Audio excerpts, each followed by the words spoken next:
Afternoon everyone. Then I hope आप सभी को मालूम है, आप सभी लोग ठीक होंगे। जैसे कि आप सभी लोगों को मालूम है कि इस टाइम हम लोग आईटी के फर्स्ट ईयर का फोर्थ पेपर कवर कर रहे हैं। तो फोर्थ पेपर में हम लोगों का फर्स्ट यूनिट कंप्लीट हो चुका है। आज हमारी सेकेंड यूनिट चल रही है।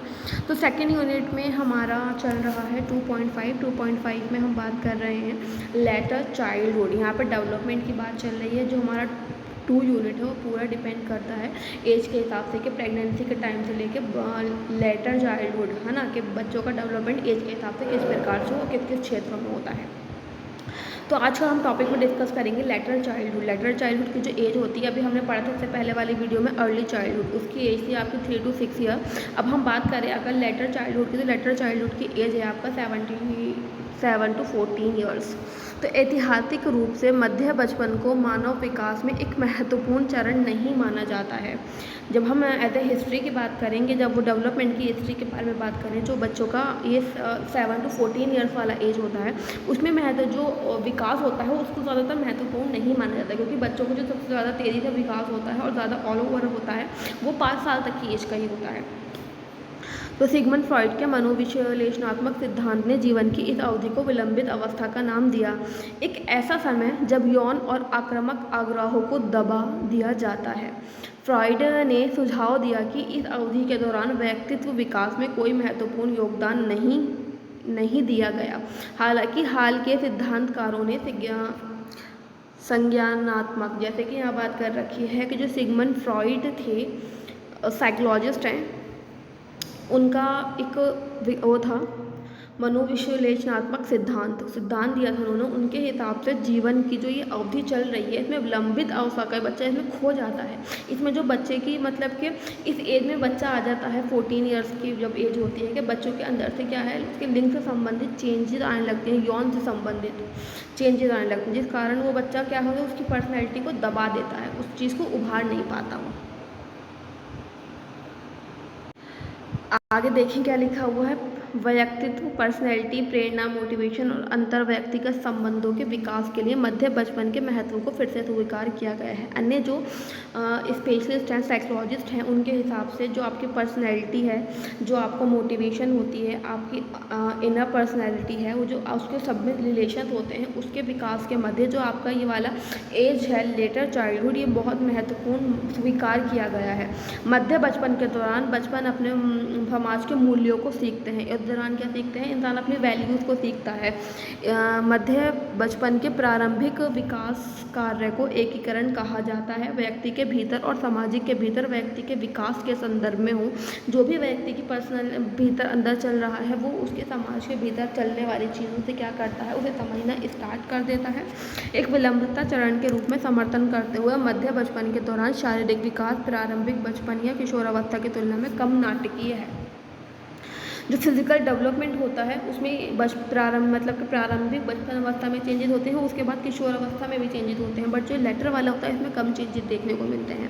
जिस उम्र में लोग यौवन में प्रवेश करते हैं, एक तरीके से इंसान जवान होता है, यौवन में प्रवेश करता है, वह अलग अलग होता है, लेकिन एक धर्मनिरपेक्ष प्रवृत्ति का निर्माण है, जिसमें जिस उम्र में यौवन की उम्र कम होती जा रही है, कुछ व्यक्तियों में यौवन 8 या 9 साल की उम्र में शुरू हो सकता है। जो इसकी स्टार्टिंग है, पहले वो चीज़ें जो किशोर अवस्था में स्टार्ट होती थी, वो चीज़ें अब बच्चे की 7 से 8 साल की एज में स्टार्ट हो रही हैं। बच्चे को उस चीज़ की एबिलिटी, उस चीज़ की नॉलेज ज़्यादा ही हो रही है।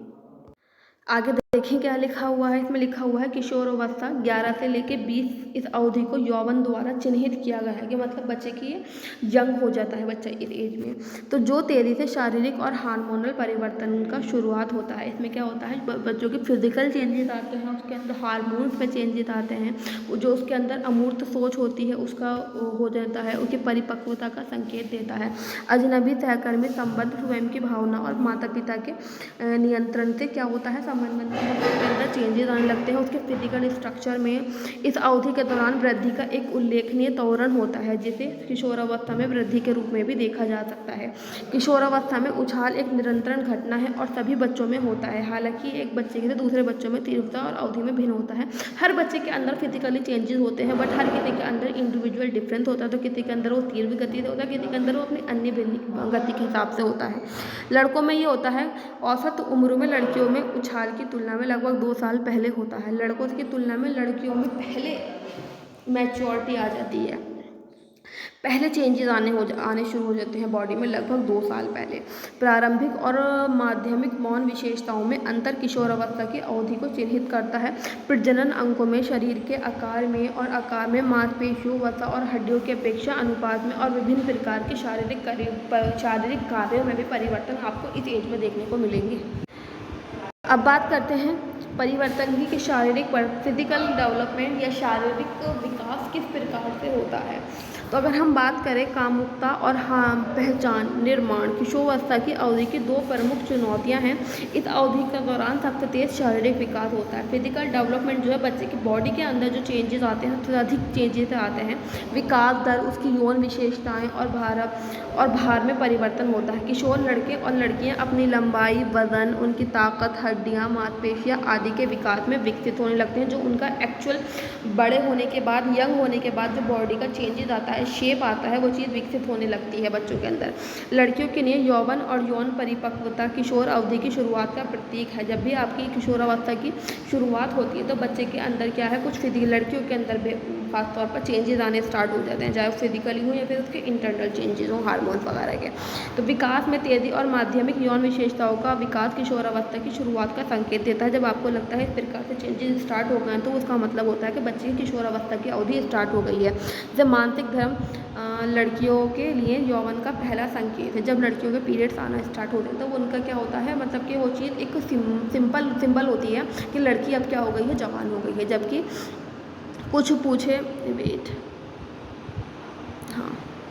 जबकि कुछ मूँछों का दिखना लड़कों के लिए यौवन का संकेत है। और लड़कों के लिए क्या है, उनकी मूँछें और दाढ़ी वगैरह के बाल आ जाना, ये क्या है, संकेत है कि लड़का यौवन हो गया है।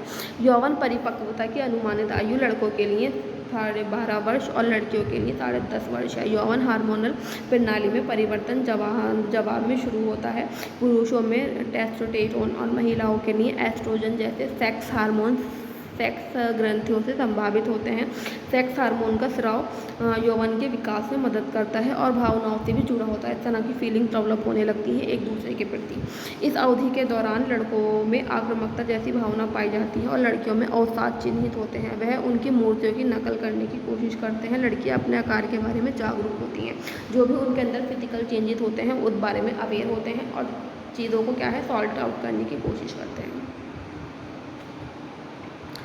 आगे देखिए क्या लिखा हुआ है। मनोसामाजिक विकास मतलब साइको सोशल डेवलपमेंट। इस अवधि के दौरान किशोरों में शारीरिक परिवर्तन कई तरह के मनोवैज्ञानिक परिवर्तन भी लाते हैं, मतलब साइकोलॉजिकल चेंजेस भी बच्चों के अंदर लाते हैं। किशोर नव प्रवर्तक बनते हैं और विभिन्न कौशलों को बड़ी रुचि के साथ सीखने में रुचि लेते हैं। उन्हें लगता है कि उन्हें कोई नहीं समझता और वे अक्सर खुद को सुपरमैन मानते हैं। चीज़ों क्या होता है, चीज़ों को वो एक्चुअली जैसी लाइफ है उस चीज़ में नहीं समझ पाते। उनके जो थॉट्स होते हैं वो अलग होते हैं, तो उन्हें लगता है कि उनके पेरेंट्स के घर के जो बड़े हैं वो उन लोगों को नहीं समझ रहे हैं और ख़ुद को क्या है, सुपरमैन मानते हैं, मतलब कि वो हर काम को स्वयं कर सकते हैं। उनकी विशेषता भावना वास्तविकता की दुनिया से दूर और उनके चारों ओर व्यक्तित्व कथा के रूप में व्यक्त की जाती है। वो क्या है, जो उनकी रियल लाइफ है वो उस चीज़ से दूर रहते हैं और वो अपनी दुनिया को अपने ही आसपास अपनी पर्सनल लाइफ के थ्रू बना लेते हैं। वह तर्कशील होते हैं और उनसे खोजने की प्रवृत्ति करते हैं। चीज़ों के बारे में सोचते हैं और चीज़ों को नई तरह से चीज़ों को खोजना स्टार्ट कर देते हैं। प्राधिकरण के आंकड़ों के साथ गलती, वह आदर्श और वास्तविक के बीच अंतर करने में सक्षम नहीं होते। क्या चीज़ सही है और क्या चीज़ रियल है, वो इस चीज़ में क्या है, अंतर नहीं कर पाते। किशोर बहुत आत्म जागरूक होते हैं और उसे इमेजरी ऑडियम की धारणा में व्यक्त किया जाता है। क्या है, वो स्वयं के बारे में जागरूक होते हैं और वो क्या है, चीज़ों को इमेज अच्छे से करने लगते हैं। ये काल्पनिक दर्शक आलोचना करते हैं। क्या है, इस चीज़ को क्या बोलते हैं, काल्पनिक दर्शक। काल्पनिक दर्शक मतलब वो चीज़ों को खुद ब खुद इमेज करते हैं। एक किशोर को प्रोत्साहित और प्रेरित करते हैं। वह वही करना चाहते हैं जो उनके दोस्त कर रहे हैं। किशोर साथियों के दबाव में शराब और ड्रग्स का दुरुपयोग करते हैं। विकासात्मक मनोवैज्ञानिक ने देखा है कि किशोर जोखिम, उथल-पुथल, अनिश्चित और संघर्ष की अवधि के रूप में है। जैसा कोई इनके फ्रेंड किसी तरह का कोई गलत चीज़ का यूज़ करें तो वो उस चीज़ को यूज़ करेंगे। वो अपना माइंड सेट नहीं कर सकते कि क्या चीज़ गलत है और क्या चीज़ सही है। आगे बात करें क्या लिखा हुआ है। संज्ञानात्मक विकास मतलब कॉग्निटिव डेवलपमेंट। किशोरावस्था के दौरान न केवल शरीर की संरचना में परिवर्तन होते हैं बल्कि कि वह छोटे बच्चों से अलग सोचते हैं। जिस प्रकार से बच्चे की बॉडी बड़ी हुई तो उस प्रकार से बच्चे का कॉग्निटिव डेवलपमेंट भी होता है। उनके फिजिकली उनमें चेंजेस नहीं आते, उनमें कॉग्निटिवली भी चेंजेस आते हैं, क्योंकि एक बच्चा अपने वे में अलग सोचता है और जैसे जैसे वो बड़ा होता है उसके अंदर चीज़ों में सोचने की थिंकिंग अलग होती चली जाती है। जीन प्यादे ने कहा है कि किशोर संज्ञानात्मक विकास के उच्चतम स्तर में प्रवेश करते हैं, अर्थात संज्ञानात्मक विकास के औपचारिक संरचन। इस अवधि के दौरान किशोरों के विचार ठोस वस्तुओं से अमूर्त घटनाओं में बदल जाते हैं। जो चीज़ें वो मूर्त से अमूर्त की ओर सीखना फिर सोचना स्टार्ट कर देते हैं। वह लचीले ढंग से दुनिया के बारे में पर्याप्त सोच रखते हैं। वह अंतःक्रिया के माध्यम से अंतराल जमा करते हैं और सीखी गई अवधारणा को नए कार्यों में लागू करते हैं। जो उन्होंने पुरानी चीज़ें सीखी हैं वो उसके थ्रू नई चीज़ों की खोज करना स्टार्ट कर देते हैं। वह अंतःक्रिया के माध्यम से अंतराल जमा करते हैं और सीखी गई अवधारणाओं को नए कार्यों में लागू करते हैं। किशोर अपने तर्क कौशल का विकास करते हैं, वो अपने बारे में सोचने शुरू कर देते हैं। जैसे जैसे किशोर अपनी तार्किक सोच विकसित करते हैं, चीज़ों के बारे में सोचना विकसित कर देते हैं, उस तरह से वह आक्रामक और तर्कशील होते जाते हैं। वो चीज़ों से बहस करने लगते हैं, उनके बारे में डिबेट करने लगते हैं। बच्चे स्वर्ग, सत्ता और द्रव्यमान जैसी अमूर्त अवधारणाओं को समझने में सक्षम होते हैं और वे सैद्धांतिक अवधारणाओं के संदर्भ में भी सोचने स्टार्ट कर देते हैं। वे दूसरों की राय के बारे में जागरूक होते हैं और आध्यात्मिक परंपराओं और विश्वास के बारे में जानने के लिए काफ़ी उत्सुक रहते हैं। क्या हमारी आध्यात्मिकता है, क्या हमारी परंपराएं हैं, क्या हमारी विशेषताएं हैं, क्या हमारे विश्वास हैं, वो सभी के बारे में जानने के लिए इच्छुक रहते हैं। इस प्रकार किशोरावस्था के दौरान लोग एक अमूर्त स्तर पर समस्याओं से निपटते हैं। क्या है, वो जो चीज़ों के बारे में नहीं जानते थे वो चीज़ों के लेवल पर आते हैं और चीज़ों के बारे में सोचना स्टार्ट कर देते हैं। परिकल्पना उसके बारे में इमेजिनेशन बना लेते हैं और उत्प्रेरणाओं से करते हैं जो तथ्य के विपरीत होता है, और ऐसी चीज़ों के बारे में क्या है डिबेट करने लगते हैं जो उनके विपरीत अपोजिट दिखाई देती हैं उन्हें चीज़ें। तो हमने बात करी है अभी पोस्ट चाइल्डहुड पे। तो देन आई होप आपको समझ में आया होगा किस प्रकार से किसका डेवलपमेंट किन किन क्षेत्रों में होता है। देन आई होप आपकी चीज़ें समझ में आई होंगी। Then thank you for watching my video.